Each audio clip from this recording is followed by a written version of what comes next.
Natacha. Coucou Lilou, ravie de te retrouver. Ah, un bonheur de pouvoir te réinterviewer parce que c'était il n'y a pas si longtemps que ça, je t'ai interviewé quand Il même me semble sur les bien. clés de votre énergie. Ouais.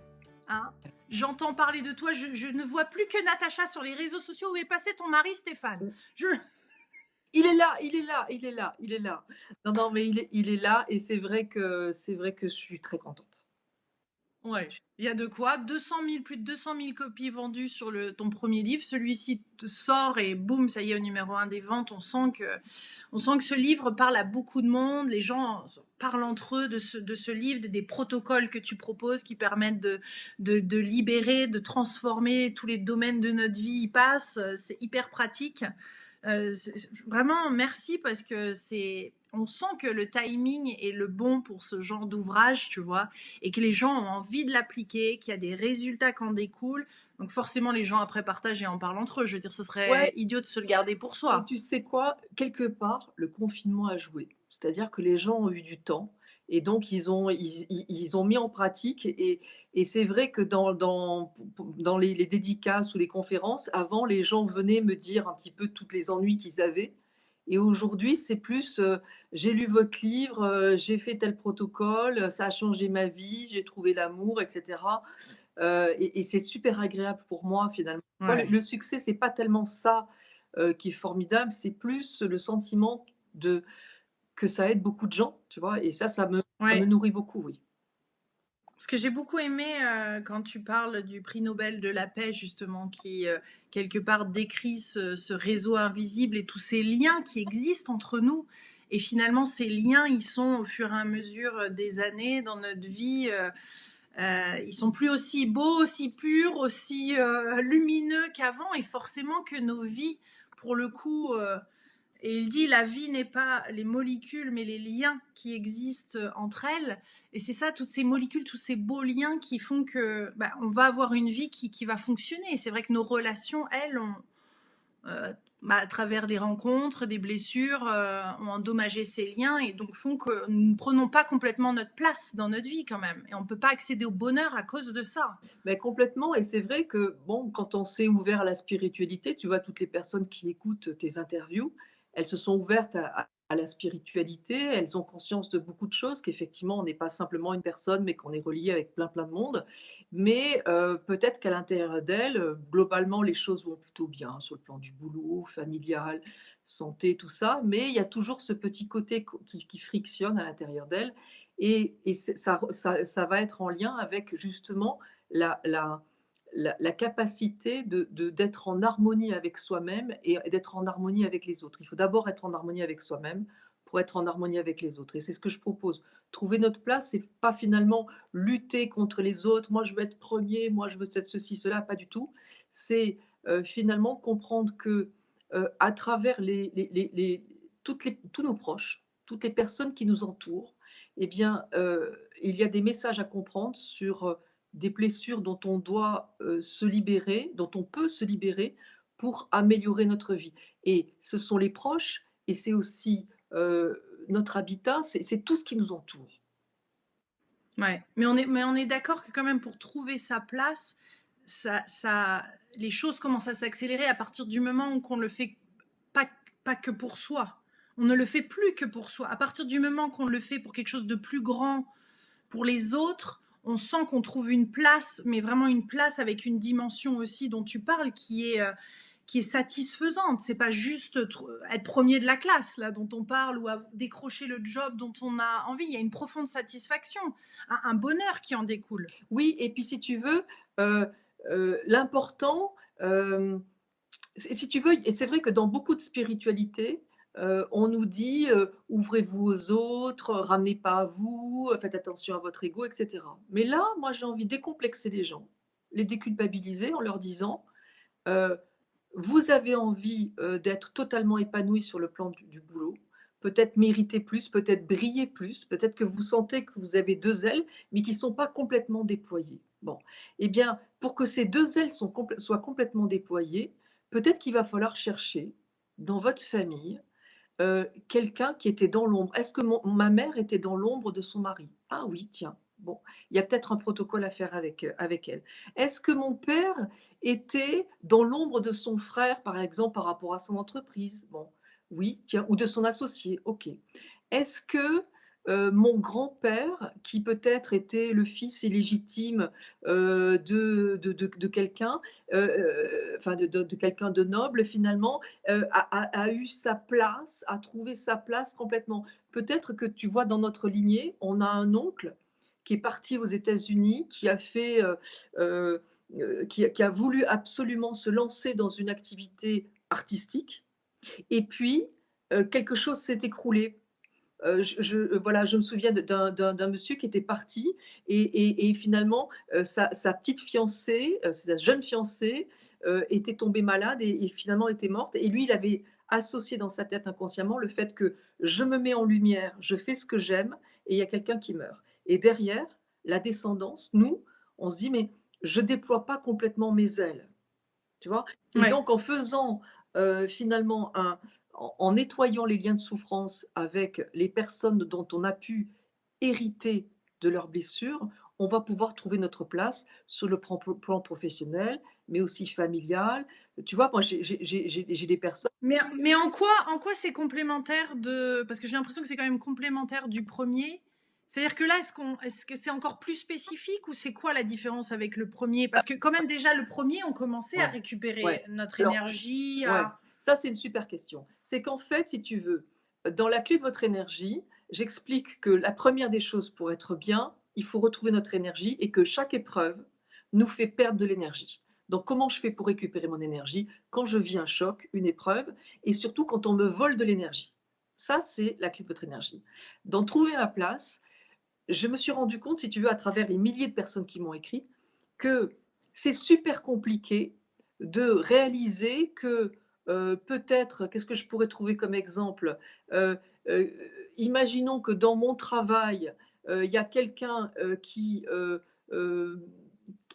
m'évince de mon projet. Tu vois, imaginons, je fais quelque chose avec une fille, je dis tiens, on va faire quelque chose ensemble et tout ça, sur un projet, par exemple, de fiction. Bon, et puis elle m'évince petit à petit de mon projet. Bon, eh bien, c'est pas évident de faire le lien entre cette épreuve-là et le fait que le projet, c'est le bébé.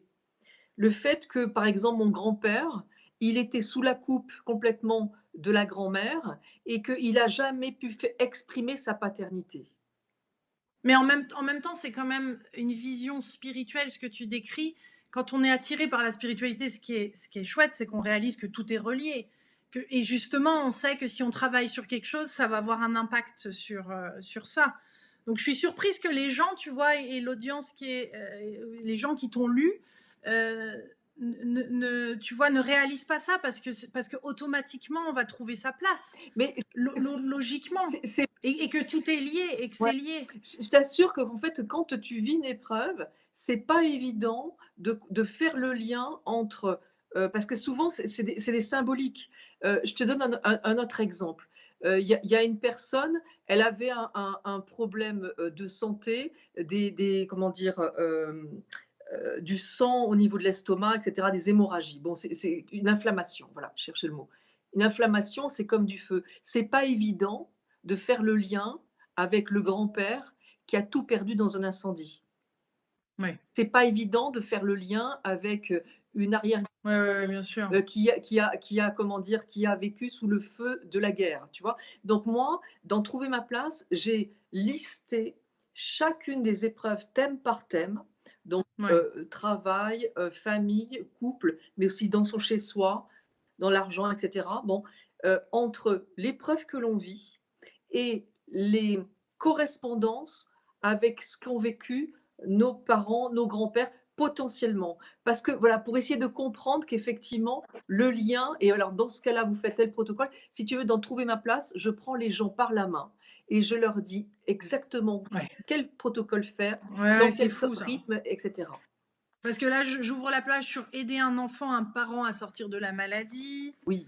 En fait, tu as décliné à chaque fois plein de sous-thèmes par rapport à l'argent ou Tu vois, là, il y a quelque chose, Lilou, que j'aborde pas souvent, mais qui touche beaucoup de gens, c'est les phobies et les tocs. Bon, eh bien, les phobies et les tocs, Moi, je me souviens d'une dame qui m'avait dit, «Je suis très inquiète pour ma nièce, ma sœur l'a amenée chez son psy qui lui a dit: Madame, je peux rien pour votre fille parce qu'elle refuse de me dire pourquoi elle a des phobies, elle ne veut pas dormir toute seule, dans son lit». Bon, et je lui ai dit: «Mais elle ne peut pas répondre puisqu'elle ne sait pas pourquoi». Bon, et je lui ai dit: «Une phobie, comme un TOC, c'est une double peur. C'est une peur héritée de la lignée de la mère et une peur héritée de la lignée du père».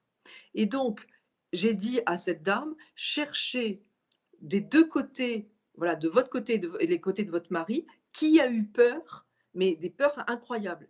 Et en disant à sa fille, heu: «Cette peur-là, elle ne t'appartient pas, Mmh. n'est pas la tienne. C'est la peur de grand-mamie, quand il y a eu la guerre, elle entendait venir les Allemands, elle avait très, très peur. Et cette peur-là, moi j'en ai hérité, toi aussi, mais elle t'appartient pas. Et du Mmh. papa, il a eu très peur parce qu'il y a eu des attentats, et cetera». Voilà. Elle a expliqué ces choses-là, la gamine, elle n'a plus jamais eu de phobie. Donc si tu veux, c'est voilà, c'est pas évident de se dire: «Ma fille ne veut plus». Ouais, ouais, ouais, Vois? bien Ou sûr. par exemple, tu vois, imaginons, il y a beaucoup de parents qui se posent la question, par exemple: «Pourquoi mon enfant, n'arrive pas à dormir?» Eh bien, là, j'ai fait le lien entre le fait que nos enfants sont des miroirs et que, finalement, un enfant qui n'arrive pas à dormir, il y a deux explications possibles. La première, c'est peut-être parce que nous, on est très fatigués. Tu vois, je me souviens d'une maman, elle avait un cancer, elle était sous chimio, elle avait un traitement et son fils, c'était, et je lui dis: «Il essaie à sa manière de vous donner de l'énergie». Tu vois? Et donc il y a à l'intérieur de Trouver ma place, il y a vraiment toute une petite histoire. Toi, tu racontes des histoires, tu fais des petits contes avec la licorne. Bon, ben, je raconte une petite histoire à un moment donné, à raconter à l'enfant pour lui expliquer que c'est pas son rôle d'aider maman, son rôle, c'est d'être bien lui et puis nous, de faire des choses de notre côté. Et la deuxième possibilité, c'est peut-être parce que nous, on a beaucoup, beaucoup d'énergie et qu'il est en miroir, l'enfant, de nous, il veut faire pareil. Et expliquer pareil une autre petite histoire où on va expliquer à l'enfant que finalement, nous, Ouais. on déborde d'énergie parce qu'on a envie d'être aimé, on a peut-être une blessure d'abandon, on a envie de faire plein de choses pour qu'on nous aime, tu vois? Voilà, donc si tu veux. Non, mais j'adore ce que tu dis parce que concrètement, tu sais, j'ai une petite Stella qui a 2 ans et demi et qui n'a pas dormi pendant 2 ans. Et j'ai beau essayer d'avoir fait plein de choses, d'aller voir des enfin, tu vois, des pédopsychiatres, etc., pour comprendre. Mais finalement, la médecine classique, on va dire, ne trouvait pas de solution. Alors certains disaient, mais c'est un problème d'oreille, d'équilibre, de trucs. Et moi, je savais qu'il y avait une raison spirituelle, on va dire, ou en tous les cas de mémoire comme ça qui était là. Et tu vois, c'est marrant ce que tu dis parce que merci d'apporter justement à tous ces problèmes et ces soucis de la vie des protocoles pour essayer autre chose. Tenter, même de simplement de s'ouvrir à essayer autre chose de différent. Je trouve ça beau. Et tu vois, et simplement en disant à ta fille, bon, visiblement le problème n'existe plus, mais simplement en disant à ta fille, tu ne dors pas parce que peut-être il y a des peurs en toi, que ces peurs-là, elles t'appartiennent pas. Elles appartiennent peut-être, ah, puis tu vois, ça me fait des frissons, elles appartiennent peut-être à ta grand-mère parce que, tu vois, et tu racontes l'histoire de la grand-mère, peut-être qui a peut-être perdu un enfant ou qui a peut-être, tu vois, et bien, ce ne sont Ouais, pas tes peurs. ouais, ouais. Et tu peux t'en libérer parce que je vais m'en libérer. Tu vois? Et ben, simplement ça, tu vois, il y a un monsieur, il a dit à son fils adolescent, qui avait mal à l'estomac, et l'estomac, c'est des colères non exprimées, d'accord? Et il a dit à son fils, heu: «Rends-moi ma colère». Alors le fils, 18 ans, il dit: «Papa, tu es dingue?» Et il lui dit: «Non, mais moi j'avais mal à l'estomac aussi quand j'avais 18 ans, c'est une colère non exprimée, donc ce n'est pas la tienne». Le fils l'a regardé comme ça et il a dit: Et oui. Rends-la moi parce que moi je vais m'en libérer». Et lui, il a fait le protocole avec, son grand-père qui lui avait été violé par un prêtre, tu vois? Et Ouais. donc, eh ben, le gamin de 18 ans n'a jamais plus eu mal à l'estomac. Donc si tu veux, voilà, Ouais. j'explique dans le livre, voilà, ces liens entre nos problèmes de santé, nos problèmes de, Ouais. et Ouais. de manière beaucoup plus précise que dans la clé de votre énergie, je fais les correspondances, allez chercher ci, ça, Oui. ça. Tu vois, je liste. Voilà. Pour Ouais. qu'on Là, tu en as, par exemple, c'est intéressant sur l'habitat. En finir avec les désagréments dans mon habitat. Est-ce que tu peux nous en parler? Parce que ça, je sais que c'est un sujet qui nous concerne tous, forcément, qu'on soit en appartement, en maison, acheter, location, peu importe. On sait que ça a un énorme impact. On passe du temps dans nos environnements, dans nos maisons, chez nous. Et on le voit en feng shui, en tous les cas, il y a énormément de parallèles entre notre maison, notre manière de vivre. Enfin, et on voit. Comment toi tu l'interprètes justement cet habitat en lien avec prendre sa place? complètement. Alors, si tu veux, bah, effectivement, prendre sa place, ça commence chez soi. Il y a des gens qui rêvent de trouver, l'habitat de leurs rêves et qui n'y arrivent pas, donc j'explique déjà comment faire et puis, surtout, il y a quelque chose qu'on ne sait pas souvent, c'est on connaît le côté psychosomatique, c'est-à-dire je vis une épreuve, ça a un impact sur ma santé. Ce qu'on ne sait pas, c'est qu'il y a une intrication psychique entre nous-mêmes et tous les endroits qu'on investit de notre affection. Donc, c'est notre chez-soi, ça peut être aussi notre voiture, notre moto, notre trottinette pour Stella. Non, mais tu vois, tout ce qu'on investit de notre affection, ça devient ce qu'on appelle le psychosomatique externe. Donc, D'accord. il y a un message à comprendre de ce qui se passe dans notre habitat. Et là, je me suis amusée à, en fait, à décrypter chaque chose qui se passe chez soi et le message qu'on peut en tirer. Alors, ce ne sont pas des vérités 100% absolues, ce sont comme, on va dire, les rêves, tu vois, ce sont statistiquement, c'est assez probant, mais si ça ne parle pas exactement, ben, peut-être qu'il y a d'autres solutions. Mais en tout cas, statistiquement, ça parle. Je te donne un exemple. Une fuite, par exemple, une fuite à l'intérieur d'une Oui. maison, eh bien, cela signifie une fuite d'énergie. C'est-à-dire qu'on a perdu de l'énergie, soit parce qu'on a vécu une ou plusieurs épreuves, soit parce que des personnes nous font vivre des déstabilisations qui nous font perdre de l'énergie. Ensuite, une canalisation bouchée. Eh bien, typiquement, c'est souvent d'ailleurs en lien avec des personnes qui peuvent être constipées.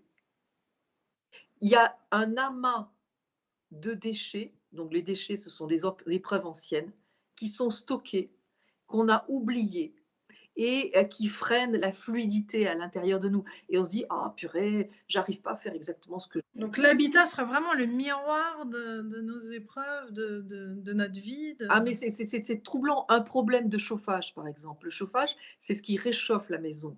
Et dans le corps humain, eh bien, c'est le cœur, tu vois. Et donc, un problème de chauffage, très souvent, c'est en lien avec soit une peine de cœur, soit quelque chose voilà, qui nous affecte sur le plan sentimental.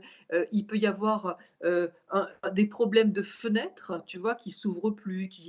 Bon, mais je me fais, il y a quelque chose de l'ordre de l'auto-blocage pour me mettre en lumière. Et ça, c'est très troublant. Moi, je me souviens d'une fois où j'avais un de mes proches, il avait un gros problème à sa jambe droite, mais vraiment grave, qui a failli dégénérer en quelque chose de grave. Et ben, dans la foulée, il y a son pneu arrière droit qui a crevé, quoi. Et on s'est dit avec l'entourage, c'est troublant, tu vois. Et puis la climatisation, il m'a dit oui, la climatisation s'est arrêtée, j'en ai marre, etc. Et l'épouse de cet homme-là m'a dit il est infernal, il monte, tu vois. Enfin, il y a quelque chose de l'ordre de la colère et donc de la chaleur qui est plus géré. Et à partir du moment où on considère que un désagrément au niveau de sa maison a un sens pour nous, eh bien finalement, on se dit plus ouais, karmiquement, c'est l'enfer, je suis dans une maison, c'est l'horreur, je vais déménager. Mais quel message doit comprendre ma maison pour comprendre sur moi-même? Et souvent, tu sais, il y a des gens qui disent ouais, j'ai mon voisin qui me harcèle, c'est l'enfer, il fait du bruit. Je déménage et je revis la même chose. Ben pourquoi? Parce qu'on n'a pas résolu le problème.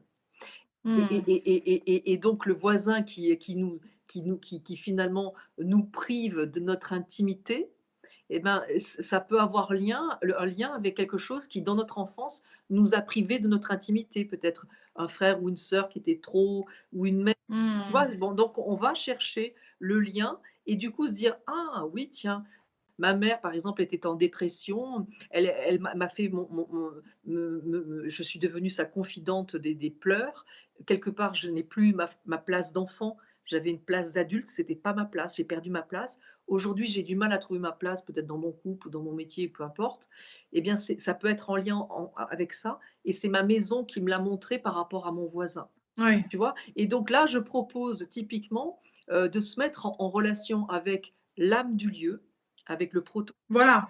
Parle-nous de ça, de l'âme du lieu. Voilà, alors avec le proto. Parce qu'il paraît, moi j'avais fait des interviews sur le Vastu où il disait carrément que l'habitat, enfin la maison nous choisit presque, a besoin elle aussi, peut être malade ou avoir des maux ou être dans une situation qui a besoin de nous. Et ça, en effet, on reflète quelque part ces mêmes soucis. Ouais. Et après, je veux dire, est-ce que c'est une question là aussi tu parles de protocole, mais c'est presque des rituels parce que là tu nous parles de mettre des lieux Oui, du lieu, c'est-à-dire que le lieu a une énergie? oui. Alors en fait, si tu veux, heu, c'est quelque chose qui existe en Inde, en Chine, au Japon, depuis la nuit des temps, à peu près un peu plus de la moitié de la population mondiale utilise effectivement cette énergie, de l'âme du Dieu. Et tu sais, quand on te voit dans les restaurants chinois, d'Inde, du Japon, un petit hôtel, tu vois, c'est pas pour faire joli, Oui. c'est pour vraiment mettre en valeur l'âme du Dieu, parce qu'ils ne prennent aucune décision financière ou professionnelle ou même sentimentale sans se référer à l'âme du Dieu. Et moi, j'ai carrément donné une conférence avec les anciens d'HEC où il y avait des patrons du CAC 40, et ils me disaient, mais est-ce qu'il y a une âme des lieux dans les yachts? Tu vois, on m'avait jamais posé cette question. Je dis oui, absolument. Et si tu veux, quel que soit l'endroit, il y a une âme des lieux. Et cette énergie, si tu veux, nous, en Occident, on a tendance à dire, si on veut, on peut. Bon. En Orient, ils disent, euh, quand je prends une décision, ça compte que pour 20%. Quand l'endroit où je prends cette décision compte pour 30%. Et le moment où je prends cette décision compte pour 50%. Et tu sais, il y a des fois, il y a des années avec et des années sans. Et donc, finalement, nous, 20, plus le lieu 30, ça fait 50. Ça me permet de lutter contre le temps, 50, lorsqu'il n'est pas favorable. Donc, l'appui du lieu, c'est un précieux allié, on n'y pense pas souvent, mais du coup, en le sollicitant, en rentrant en contact avec lui, donc ça c'est avec le protocole 13, je rentre en contact avec l'âme de lieu, je nettoie mon lieu de vie parce que si tu veux, bon, tu connais l'histoire de la mémoire des murs, mais quand on est en colère, quand on est triste, quand on a une déception, tu vois, quand ah ben mince, j'attendais quelque chose au bout de là maintenant pour sortir et puis ça va arriver que dans 3 mois, je suis dégoûtée, bon, donc il y a la frustration, bon, tout ça, cette énergie, elle se colle autour de nous, elle est autour de nous. Et de la même manière que on va passer un coup d'aspirateur pour nettoyer le lieu, et ben c'est important de nettoyer l'énergie de notre lieu de vie, mais de notre lieu de travail aussi. Oui, parce que tu en parles dans plusieurs protocoles de ça. Complètement. Pas seulement dans l'habitat, tu parles au travail ou autre, de nettoyer énergétiquement le lieu. Tout à fait. Et en général, tu vois, si par exemple on n'arrive pas à briller comme on le voudrait, peut-être que tout simplement notre lieu de vie, on ne l'a pas nettoyé depuis longtemps. Donc on va, avec l'aide de l'âme des lieux, faire, et là c'est le protocole 19, nettoyer, purifier le lieu avec un rituel qui dure mais 2 secondes, enfin 5 secondes. Je te le donne. Mais attends, parce que quand on parle de lieu, pour certains d'entre nous, on va ressentir des présences ou quelque chose un petit peu autre qui peut stagner. Et on a parlé justement des ancêtres et autres. Est-ce que tu abordes ça aussi Oui, Parce qu'il n'y a oui, peut-être pas que le lieu en lui-même, oui. tu vois, il y a peut-être des présences aussi. Alors, absolument. Sous les présences, je le dis, c'est le protocole 8. On coupe les liens de souffrance, même si on ne connaît pas.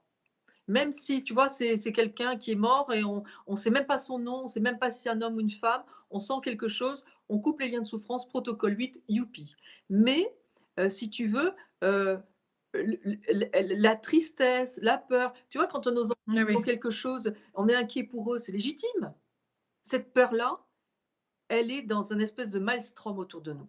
Et il y a des fois, on va très bien, on se couche et puis tout le petit vélo, tu sais, tout. Et ben ça, c'est ces énergies de peur, d'angoisse, de tristesse, parfois qu'on a vécu, parfois qu'on a hérité, qui sont autour de nous et qui nous bloquent.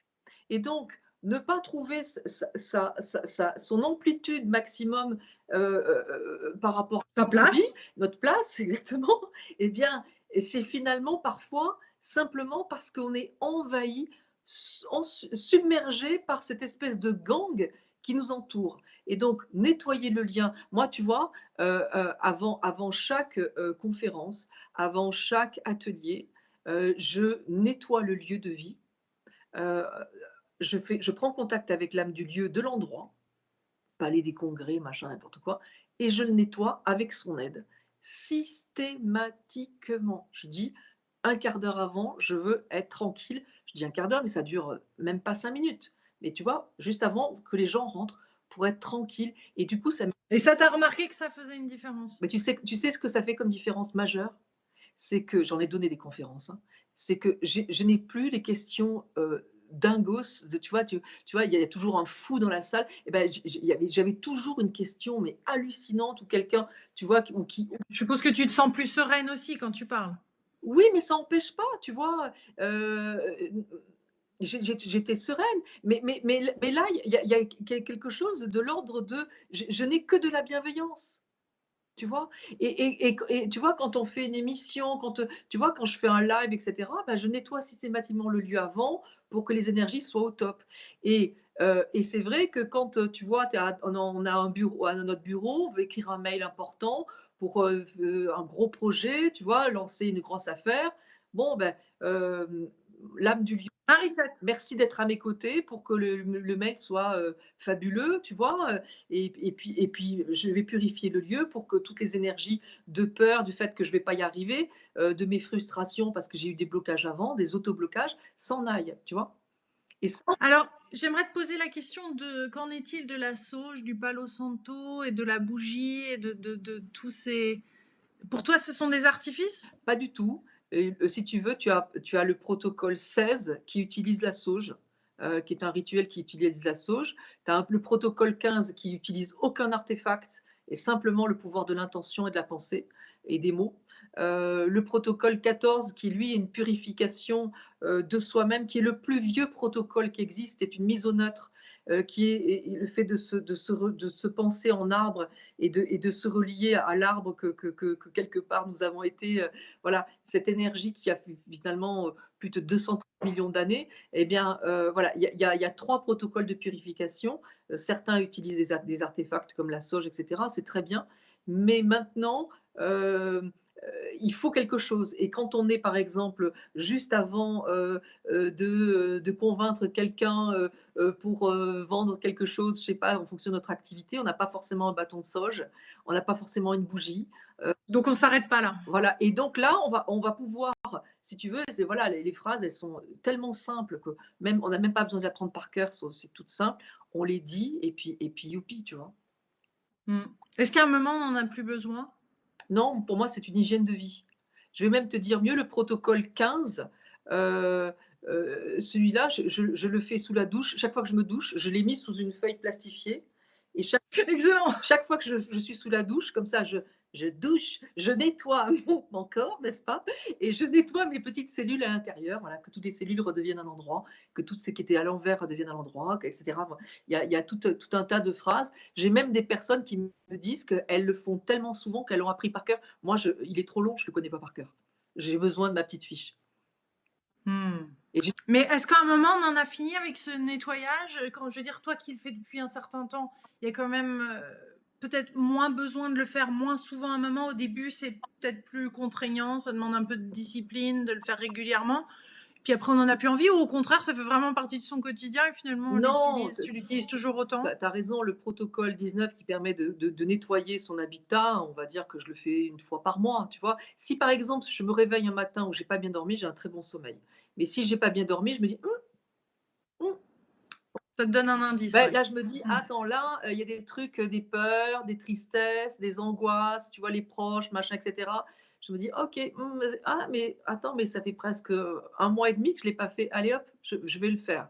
tu vois? Donc sinon, non, si tout va bien, bah, on fait pas et c'est pour ça d'ailleurs que souvent il faut les preuves pour comprendre qu'il y a des choses qui vont pas, sinon, bah, on avance, hein. Mmh. Pourquoi s'embêter? Ouais. C'est très chamanique tout ça. Oui, oui, oui et si tu veux, ce qui est formidable, c'est que, tu vois, j'ai donné une conférence à où est-ce que c'était? À Tarbes et il y a une dame qui vient me voir et puis elle me dit: «Oh là là, moi je trouve formidable tout ce que vous dites et cetera. Bon, mon fils, il est en troisième année de médecine, pour lui, c'est du chinois» et il se retourne vers elle et il dit: «Mais maman, mais pourquoi tu parles pour moi? Mais tout ce que cette dame a dit me parle», tu vois? Eh bien, je trouve ça extraordinaire de se rendre compte que finalement et même je suis sûre que toi aussi Lilou, à travers ta communauté, il y a des personnes de plus en plus cartésiennes, scientifiques, qui s'ouvrent et j'ai des personnes qui m'ont dit, heu: «J'ai, tel proche qui, mais jamais je n'aurais imaginé qu'il lirait votre livre parce que pour moi c'est tellement le matheux, le cartésien et cetera». Donc je pense que, bah, tout ce qu'on a vécu, ça a rebattu les cartes et que les gens se disent bon, ok, ok, il y a le tangible, mais tu vois, l'amour, c'est invisible. Moi, si tu mets 9 personnes dans une pièce, 9 couples, pardon, et puis tu mélanges tout, tu peux pas dire précisément un tel est amoureux avec d'un tel. Les liens sont invisibles et pourtant, cet amour, il existe. Donc il est invisible, mais il existe. Et donc, Non, puis on le voit quand, on ressent même le lien amoureux, même si on mélange les personnes, on pourrait retrouver les couples. On le sent ce lien, moi je trouve toi, justement. ah ouais, Ce lien invisible, on les sent.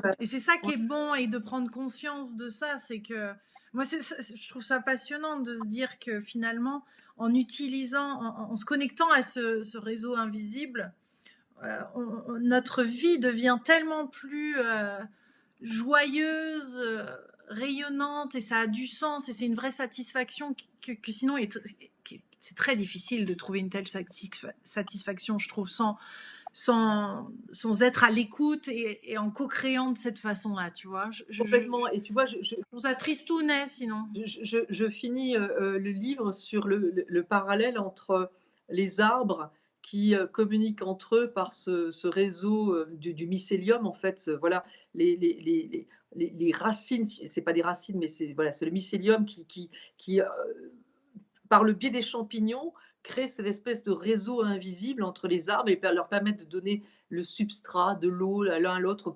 prévenir s'il y a un danger, etc. On ne le voit pas, c'est sous la terre et pourtant ça existe. Et c'est ce que tu dis, c'est-à-dire qu'on ne voit pas tous ces liens et pourtant ils existent. Et Ouais. voilà, ça interagit les uns avec les autres et même avec notre chez-soi. Euh, Tu vois, il y a une personne, elle avait des animaux, comment dire, des blattes qui ont apparu chez elle, tu vois. Mhm. Et je lui dis, que représente la blatte? Il y en a plusieurs. Quand on allume, elles s'en vont, donc la lumière les fait fuir. En fait, elles arrivent quand c'est dans l'ombre. Donc je dis, c'est un élément extérieur qui nous nuit sans qu'on le voie.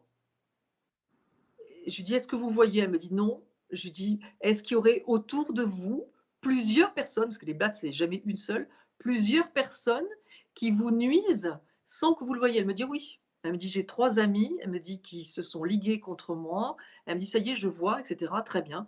Alors, elle me dit, qu'est-ce que je fais? Je lui dis, ben, vous allez faire, faire un recouvrement d'âme suite à un vol d'énergie, c'est le protocole 6, en coupant bien les liens de souffrance avec ces personnes juste pour récupérer votre énergie et faire en sorte qu'elles vous prennent plus d'énergie et vous couper.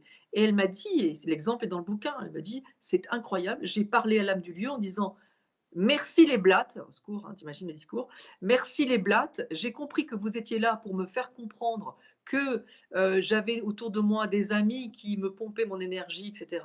Vous pouvez partir parce que j'ai compris le message et je vais faire ce qu'il faut en termes de protocole. Elle m'a dit, le lendemain, Lilou, il n'y avait plus de blattes. C'est un truc de fou. Mm. Et Mm. le vivre, c'est impressionnant. Le vivre, Ouais, c'est impressionnant. ouais, ouais. Et je trouve que même pour des personnes qui seraient fermées sur ces sujets, ça vaut le coup d'essayer de le tenter dans sa vie et de ouvrir simplement un peu plus ses perspectives, enfin ça, pour tenter et voir ce qui se passe, parce que ça demande quand même une certaine ouverture. Je veux dire, il faut y croire pour le voir, ou être totalement impliqué, ou même tu conseilles à des gens, tiens, essaye ça, Non, je te photocopie le protocole 10 et ça va aller, ou ça suffit pas. en fait, si tu veux, je me réfère toujours à cette conférence avec les anciens d'HEC où tu avais que des personnes qui parlaient business et fric et qui ont compris que croire, c'était pas important, mais que s'il y avait des populations, Japon, Inde, Chine, qui faisaient partie du top 5 des pays les plus riches au monde, c'était peut-être pas un hasard, et que ça valait le coup d'essayer. Donc exactement ce que tu viens de dire, qu'on y croit ou pas, c'est pas tellement ça important. Qu'est-ce qu'on risque à essayer? Et si ça peut me permettre de déployer ma lumière, mon énergie pour être mieux dans la place dans cette société, bah, ma foi, pourquoi ne pas essayer? Mm. Pourquoi se priver de ce bonheur? 22 protocoles pour accéder au bonheur, cher co-créateur. Merci, Natacha. Un bonheur à chaque fois de pouvoir discuter avec toi Merci. et de se retrouver, j'espère, une prochaine fois en personne, toi qui viens de temps en temps vers Ouais, Bordeaux.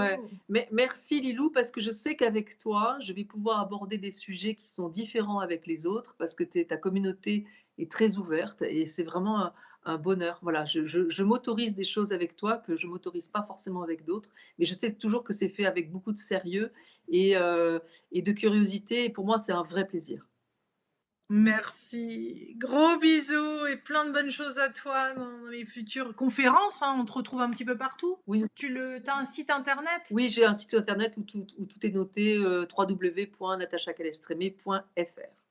Voilà, avec un agenda bien chargé, mais parce que c'est pas tout de trouver sa place, mais après il faut pouvoir prendre soin de soi tout en ayant retrouvé sa place, n'est-ce pas? C'est le prochain, juste après. Parce que... C'est ça. C'est le prochain livre, c'est comment dormir et ne rien faire.